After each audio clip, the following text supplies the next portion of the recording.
오늘은 믿음의 유산이란 제목으로 우리 5월 마지막 제주 말씀을 증거하도록 하겠습니다. 우리가 유산이라는 말을 생각하면 부모로부터 혹은 선대로부터 물려받는 것들을 통칭한다라고 말할 수 있습니다. 뭘 물려받는가? 사실은 신체적 유산이 있겠고요. 또 재산적 유산이 있다고 생각이 듭니다. 신체적인 유산이라고 하는 건 부모님으로부터 물려받은 외모라든가 체질이라든가 이런 내가 원해서 혹은 부모가 원해서 주는 게 아니라 자연적으로 물려지는 유전적인 유산이 이 모든 게 들어가겠죠. 그래서 어떤 사람은 부모님의 소위 말하는 우월한 유전자 덕분에 키도 크고 피부도 좋고 이런 분들도 분명히 있습니다.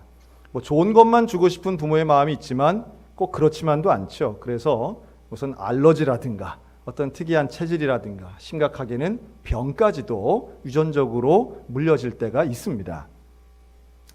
두 번째로 이 재산적인 유산도 있죠. 이것은 본인의 노력이나 어떤 투자를 통해서 이루어낸 부의 가치를 자기 자녀들에게 주는 겁니다.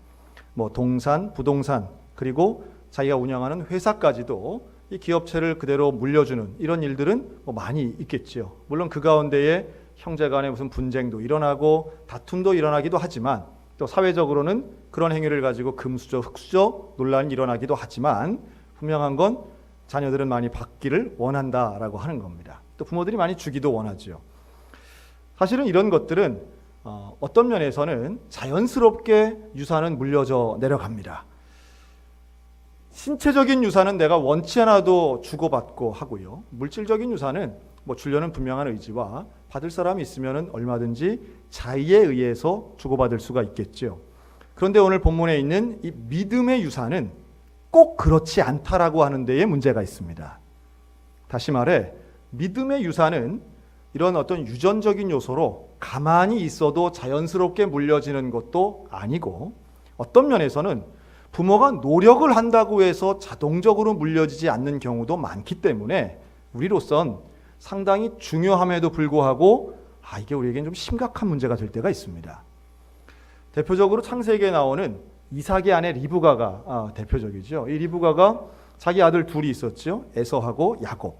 그런데 이 에서가 그 믿음으로 기도로 키운 이 아들이 이방 여인을 취해서 결국은 하나님의 뜻과는 반대로 가는 거예요. 그때 리브가가 뭐라 그러냐 하면 살기 싫다 이런 얘기를 합니다. 내가 살 맛이 나지 않는다. 내가 도대체 내 아들 때문에 살맛 나지 않는다 이런 얘기를 해요. 어찌 보면 이 신앙의 유산, 믿음의 유산을 물려주는 것은 우리 가정만 잘 되는 게 아니라 내 자식이 진짜로 살아가는 일이고 구원받는 일이고 이것이 우리 가정마다 정말 중요한 일임을 깨닫는 오늘 이 시간 되셨으면 좋겠습니다. 먼저 이 본문을 보면요. 디모데 후서는 사도 바울이 디모데에게 쓴 편지입니다. 디모데는 어떤 사람이냐 하면 바울이 자기를 이 디모데를 내 영적 아들이다 라고 말할 정도로 사도 바울에게는 제자이고 또 영적인 아들이고 동역자고 후배입니다. 실제로 디모데는 나중에 이 초대교회 목회자가 되어서 아주 지도자가 되게 돼요. 교회 지도자가 되게 됩니다. 그런데 이 디모데를 향해서 사도 바울이 뭐라고 칭찬하느냐 하면 네 속에 있는 거짓 없는 진실된 믿음을 내가 보았다. 이렇게 말해요. 거짓 없는 믿음. 여러분 이거 좀 뒤집어 생각하면 그럼 믿음에도 거짓이 있는 믿음이 있을까요? 거짓 없는 믿음을 내가 보았는데 그 믿음을 또 누구에게서도 보았느냐 하면 너의 외할머니 로이스에게서 보았고 너의 어머니 유니게에서 봤다. 이렇게 얘기를 해요. 그러니까 3대를 통해서 꿰뚫고 있는 거짓 없는 순전한 신앙을 내가 디모데 너를 통해 본다. 칭찬이죠. 좋은 말입니다. 그리고 외할머니, 어머니를 통해서 이 위대한 신앙이 전수되었다는 것을 의미합니다. 자, 여기에서 중요한 게 있습니다. 거짓이 없는 진실된 믿음이 전수되기 위해서는 이게 어떤 게 이루어져야 될까라고 생각할 때 한번 따라 하실까요? 우리 어린이들이나 자녀들로부터 이런 칭찬 들으셨으면 좋겠어요. 한번 따라 하세요. 우리 할머니는 진짜 하나님 믿는 분입니다. 한 번만 더요. 우리 엄마는 진짜 예수님 믿는 사람입니다. 할렐루야. 여러분, 우리가 이렇게 예배 드리는 이 시간에는 사람들 와서 앉아 있을 때는 여러분들이 지금 무슨 좋은 생각을 하는지 나쁜 생각을 하는지 제가 이렇게 설교단상에 있으면 생각이 다 보여요, 안 보여요? 네, 그냥 보인다고 믿고 하시면 좋겠지만 할 수가 없어요. 그냥 와서 다 앉아 있으니까 교양 있는 것 같고 점잖은 것 같고 거룩한 것 같아 보입니다. 어떤 면에서는 우리는 사회 속에서 진짜 나를 숨기고 살 수 있습니다. 비즈니스 세계에서는 그냥 내 악한 면, 내 나쁜 면, 음란한 면 이런 걸 숨기고 버젓하게 살 수 있어요. 그런데 내 본성을 숨기지 못하는 곳이 있습니다. 반드시 드러나는 곳이 있으니 그게 바로 가정입니다. 가족들 앞에서는 내 본성을 숨길 수가 없어요. 밖에서는 아주 점잖은 사람이 가정에 오면 이상한 사람으로 돌변하는 경우들이 그래서 많은 겁니다. 이게 이 사람이 돌변하는 게 아니라 원래 이상한데 밖에서는 가면을 제대로 쓰고 다니는 거예요. 근데 집에 오면 그걸 벗는 거예요. 벗으니까 괴물이 나타나는 거예요. 그런데 중요한 것은요, 어린 자녀들은 항상 엄마가 옳은 줄로 압니다. 아버지가 강한 줄로 알아요. 그런데 어느 시간이 지나면 자녀들은 부모를 따라하고 자녀를 존경하고 좋아하는 기간도 있지만 어떤 시간이 지나가 버리면 자녀가 부모를 평가하게 됩니다. 그 평가하는 지점에서는 남들이 못 보는 것, 남들이 이해하지 못하는 것, 남들이 경험하지 못한 그 사람의 실체가 드러날 때가 참 많아요. 그래서 그렇게 얘기하는 거예요. 우리 아빠는 엄마를 사랑하지 않아. 우리 엄마는 아빠를 존경하지 않아. 우리 아빠는 거짓말쟁이야. 우리 엄마는 항상 달라. 여러분, 우리가 생각해보면 음향이 다 나오네요. 네. 우리가 생각해보면 자녀에게 존경받는 사람들은요, 어떤 공통점이 있는가 하면 거짓이 없는 진실됨이 있다는 겁니다. 그 사람이 사회에서 얼마나 큰 공헌을 하고 얼마나 높은 자리에 올라가고 얼마나 많은 성취를 했는가? 단적으로 얘기하면 아버지의 연봉이 많다고 해서 자녀가 자동적으로 존경하지 않습니다. 어머니의 학벌이 높다고 해서 자녀가 야, 우리 엄마는 위대해, 훌륭해 이렇게 하는 자녀들 그렇게 많지 않습니다. 세상은 그렇게 할 수 있습니다. 야, 저 사람은 뭐 이런 일도 했대, 저런 일도 했대. 야, 뭐 연봉이 얼마래? 아, 이만큼 높은 자리에 올라갔대. 다른 사람들은 그렇게 볼 수 있어요. 그러나 내 가정, 내 자식은 부모를 그런 눈으로 잘 보지 않아요. 그 사람의 진심을 보는 거예요. 중심을 보고 그 사람이 어떻게 했는지, 내 부모가 어떤 존재인지의 그 진짜 모습을 가지고 판단합니다. 그래서 역설적이게도 우리 아버지는 가난하지만 내가 정말 존경하는 진짜 인격적인 사람입니다 라는 고백이 그래서 나올 수 있는 거예요. 신앙도 마찬가지입니다. 예수를 믿는다고 하지만 자녀들이 존경하는 예수 믿는 사람은 가정에서 보여지는 진짜로 예수 믿는 사람의 모습임이 증명되는 사람이 자녀들로부터 존경받게 돼요. 결론이 어떻게 나는지 아십니까? 나도 우리 할머니처럼 살고 싶어요. 나도 우리 엄마처럼 살고 싶어요. 그 살고 싶다라고 하는 것은 나도 어떤 고난과 어려움이 있다 할지라도 복음으로 믿음으로 예수님과 함께 동행함으로 그것을 소망으로 이기기를 원한다는 것이지, 그 사람의 능력이나 내 할머니나 어머니의 능력이 부러운 사람은 별로 없는 거죠. 오늘 그 말씀을 하는 겁니다. 그래서 디모데후서에 보면 아예 이렇게 나와요. 그 시대를 뭐라고 표현하느냐면 사도 바울이 아주 악한 시대라고 말하면서 디모데후서 3장 2절 5절에 보면 사람들이 자기를 사랑하고 돈을 사랑하고 자랑하고 교만하고 비방하고 부모를 거역하고 감사하지 않고 거룩하지 않고 무정하고 원통함을 풀지 않고 모함하고 절제하지 못하고 사납고 선한 것 좋아하지 않고 배신하고 조급하고 자만하고 쾌락 사랑하기를 하나님 사랑하는 것보다 더하며 경건의 모양은 있으나 경건의 능력은 부인하니 이 같은 자들에게서 내가 돌아서라. 사도 바울이 디모데에게 그 순전한 믿음의 사람에게 당부하는 것은 커져라, 높아져라, 위대해져라가 아니라 더러운 것들로부터 돌이키라고 말씀해요. 여러분, 자녀들에 대해 어떤 소원을 갖고 계십니까? 내 자녀가 어떤 존재가 되었으면 좋으시겠어요? 제가 이렇게 한번 권면을 드리기 원합니다.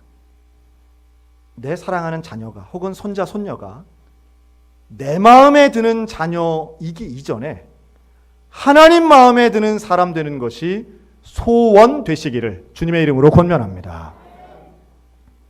하나님 마음에 합한 사람이 돼야 돼요. 우리가 그런 얘기 잘 하잖아요. 하나님이 크게 들어쓰는 사람 되기를 원한다. 그렇죠? 하나님이 어떤 사람을 들었을까요? 똑똑하고 유능한 사람 들었을까요? 똑같은 이 디모데후서 2장 20절 21절엔 이런 말씀이 있어요. 큰 집에는 금그릇도 있고 은그릇뿐 아니라 나무그릇, 질그릇도 있어서 귀하게 쓰는 것도 천하게 쓰는 것도 있나니 그러므로 누구든지 이런 것에서 자기를 깨끗하게 하면 귀히 쓰는 그릇이 되어 거룩하고 주인의 쓰심에 합당하며 모든 선한 일에 준비함이 되리라. 우리가 생각할 때는 금그릇이 대단해 보입니다. 은그릇이 대단해 보여요. 그런데 하나님 말씀은 금그릇, 은그릇 이건 전혀 중요하지 않다는 거예요. 뭐가 중요하냐면 깨끗하냐가 중요하다. 깨끗한 그릇 돼야 되는 거예요. 그 깨끗한 것을 성경은 거룩이라고 말하고 그 거룩함을 유지하는 것을 성결이라고 말합니다. 오늘은 우리 교단 성결교회 주일입니다. 1907년 110년 전에 서울 무교동에서 복음전도관을 세우고 김상준, 정빈 두 목사님이 예수 믿으시오 복음전도했던 것이 우리 성결교회 시작입니다. 그런데요, 110년을 지나면서 우리 성결교회가 이렇게 성장할 수 있었던 것은 다른 가치가 아니라 이 성결의 가치, 거룩함의 가치를 붙잡았기 때문이라고 믿습니다. 하나님이 어떤 교회를 쓰실까요? 대형 교회, 사람 많이 모이는 교회, 돈 많은 교회만 하나님이 좋아하시냐? 그렇지 않다고 저는 생각합니다. 하나님이 정말로 쓰시는 교회는 거룩하고 깨끗한 교회일 것입니다. 하나님이 쓰시기에 합당한 그릇, 합당한 교회, 합당한 가정, 합당한 자녀가 될 때에 그 거룩함을 가지고 하나님이 쓰시는 것이지 절대로 유능함을 최우선으로 삼지 않으신다는 거예요. 인간이 재주를 믿고 교만하게 되면 하나님이 그 교만을 치십니다. 그러나 사람이 겸손하여 나의 죄를 고백하고 스스로 정결케 위해 회개하고 하나님을 의지하여 그 앞에 거룩하기 위해서 나를 낮춘다면 하나님 그 사람 쓰실 줄로 믿습니다. 우리의 자녀들이 그런 자녀가 돼야 될 거예요. 하나님이 쓰시는 깨끗한 그릇, 성결의 원리가 작용되고 그 마음에 거짓이 없는 진실된 믿음의 사람. 여러분 우리가 그거 소원하셨으면 좋겠습니다. 자, 그럼 그 소원을 가지고 자녀를 어떻게 가르쳐야 되느냐? 오늘 디모데후서는 방법을 제시해요. 그 방법이 3장 15절에 보면 너 디모데는 어려서부터 성경을 알았나니 라고 말씀합니다. 그러니까 디모데는 어릴 때부터 성경을 알았다는 거예요. 여러분 성경을 어디서 배웠을까요? 디모데가 성경 학교? 무슨 다른 기관이 아닌 가정에서 배운 거죠. 외할머니를 통해서 성경을 배우고 어머니를 통해 성경을 배웁니다. 이 유니게, 어머니인 유니게는 남편이 헬라인이었어요. 그러니까 사실 신앙교육하기에 그렇게 좋은 조건은 아니었습니다. 그럼에도 불구하고 디모데에게 어머니가, 할머니가 가르친 이 성경은 장년이 된 디모데에게 끝까지 남아있을 뿐만 아니라 더 신앙이 발전하는 계기가 되었다는 겁니다.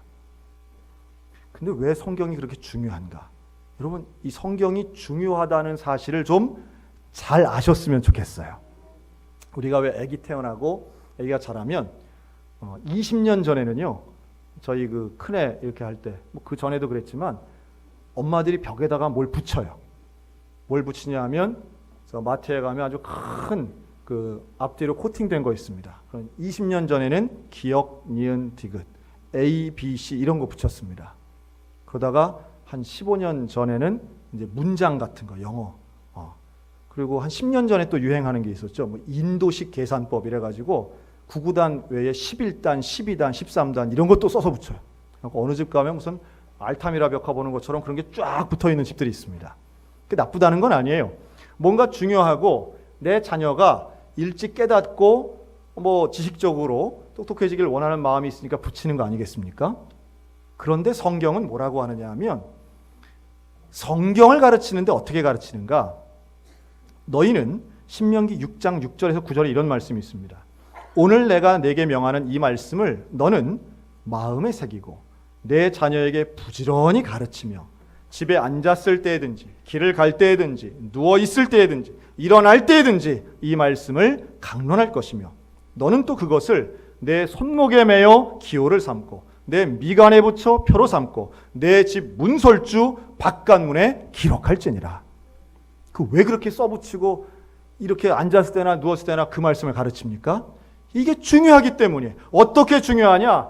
모든 성경은 하나님의 감동으로 된 것으로 교훈과 책망과 바르게함과 의로 교육하기에 유익하니 이는 하나님의 사람으로 온전하게 하며 모든 선한 일을 행할 능력을 갖추게 하려 함이라.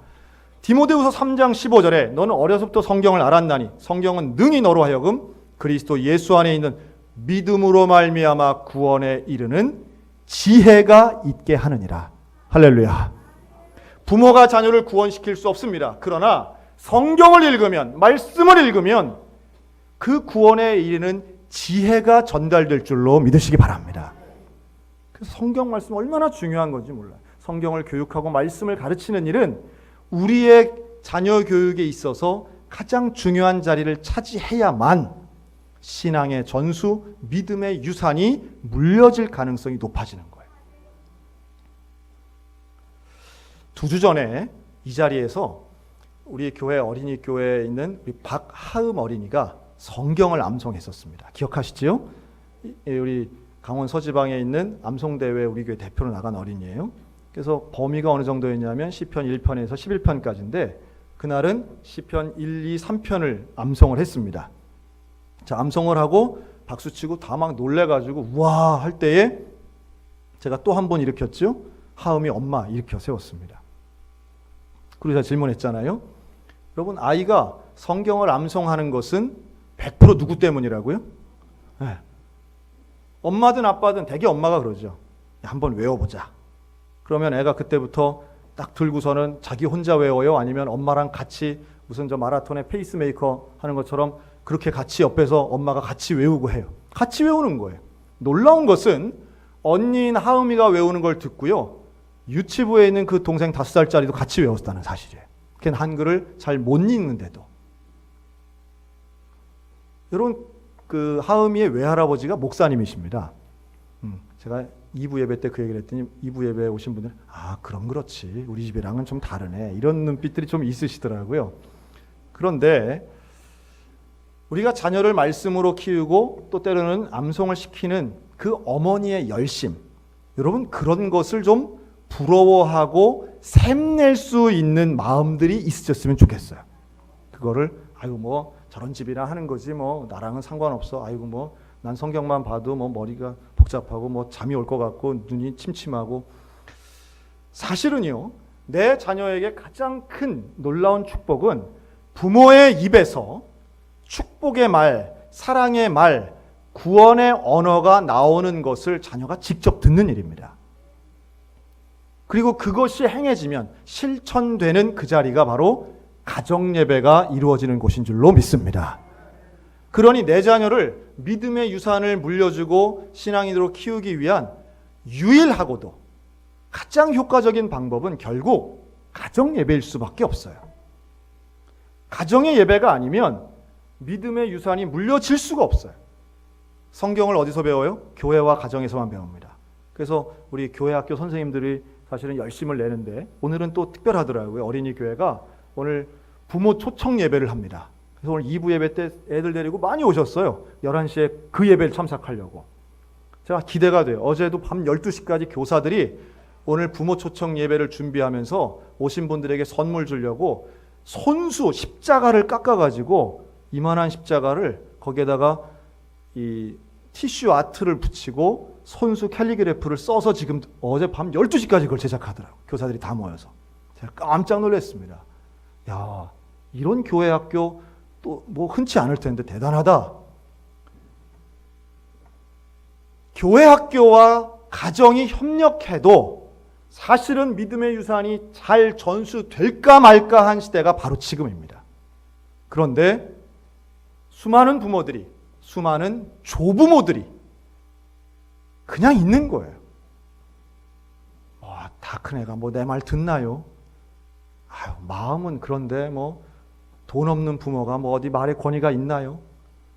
아유, 예수 믿으면 좋은데 신앙은 뭐 개인이 알아서 하는 거 아니, 강요하면 더 안 되더라고요. 여러분, 저의 설교를 지난 10개월간 들으신 분들은 이제 어느 정도 아셨을 거예요. 제 메시지에서 가장 간절하고 가장 강력하게 권면하는 것은 신앙의 전수입니다.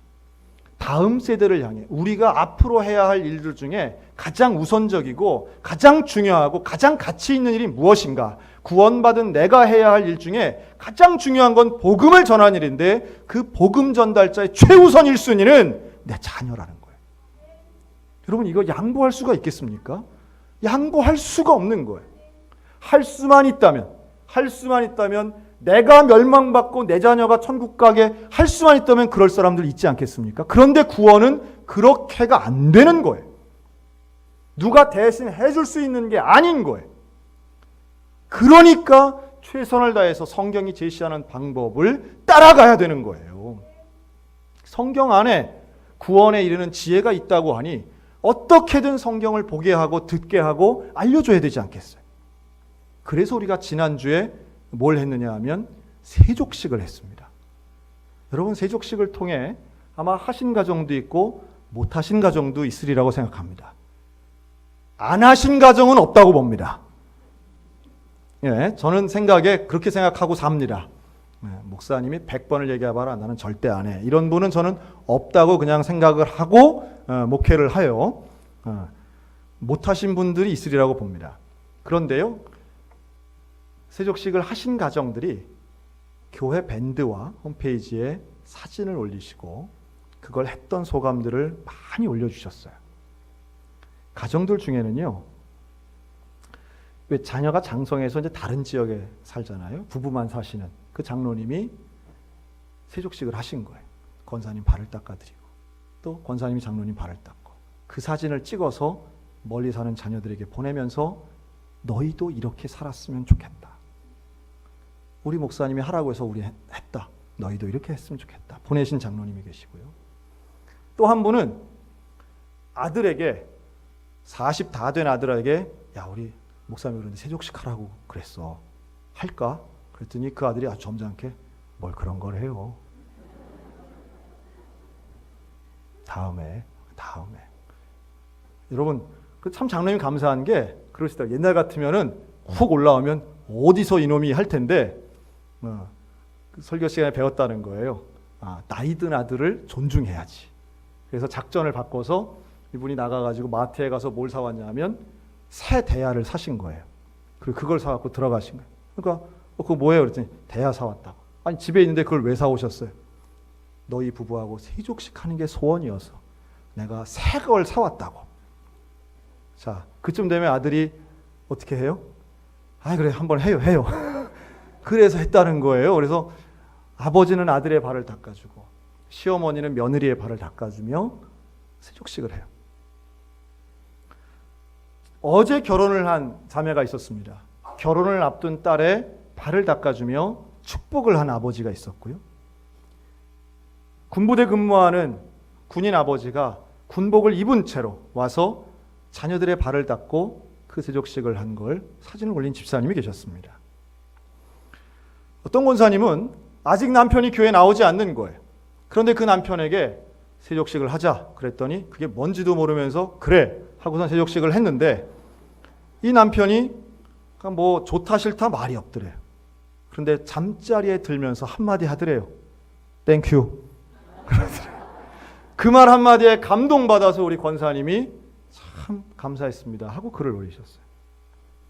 그런데 무엇보다도 그 규모에 있어서 4대가 다 모여서 세족식을 한 가정이 있었어요. 4대가. 증손자의 발을 닦아준 할아버지 계시더라고요. 야, 목사님이 오늘 세족식 하라 그랬다. 다 모여라.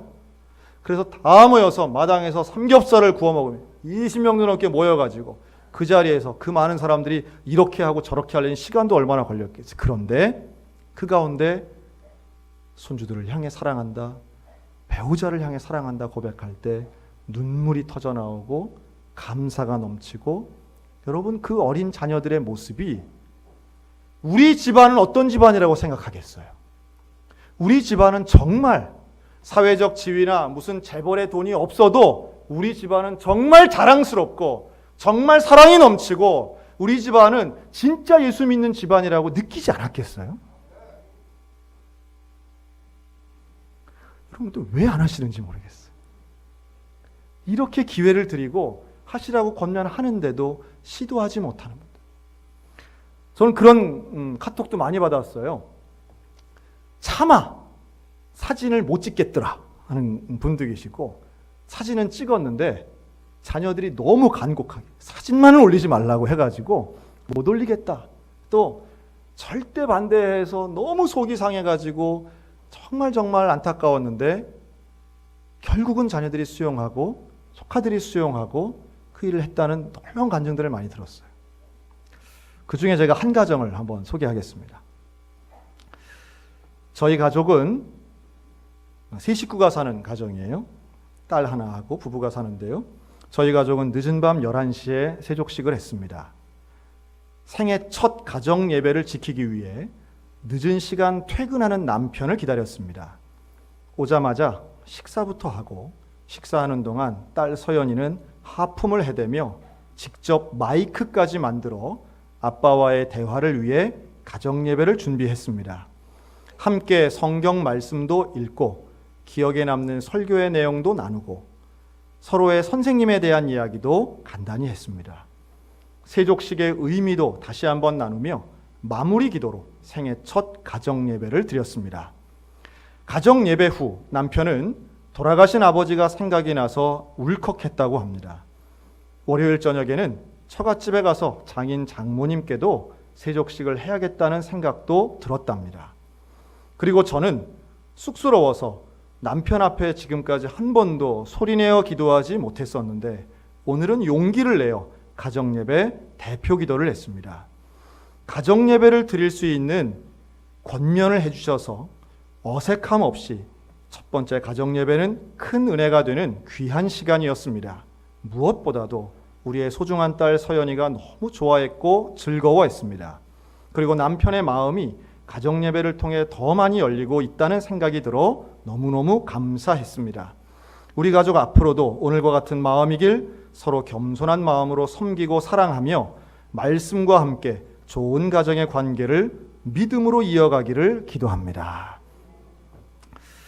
우리 이미정 안태훈 집사님 가정의 이야기입니다.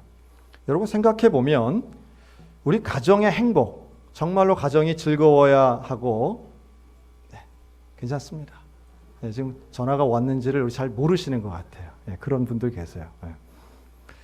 그런데 생각해 보면 우리에게 정말 즐겁고 기쁘고 좋은 것이 무엇인가 우리가 착각하며 살 때가 참 많다는 거예요. 가장 소중한 것이 바로 옆에 있는데도 우리는 그 소중한 것을 위한다는 핑계로 멀리 가더라는 거예요. 그러나 하나님이 말씀하시고 약속하신 것은 명확한데요.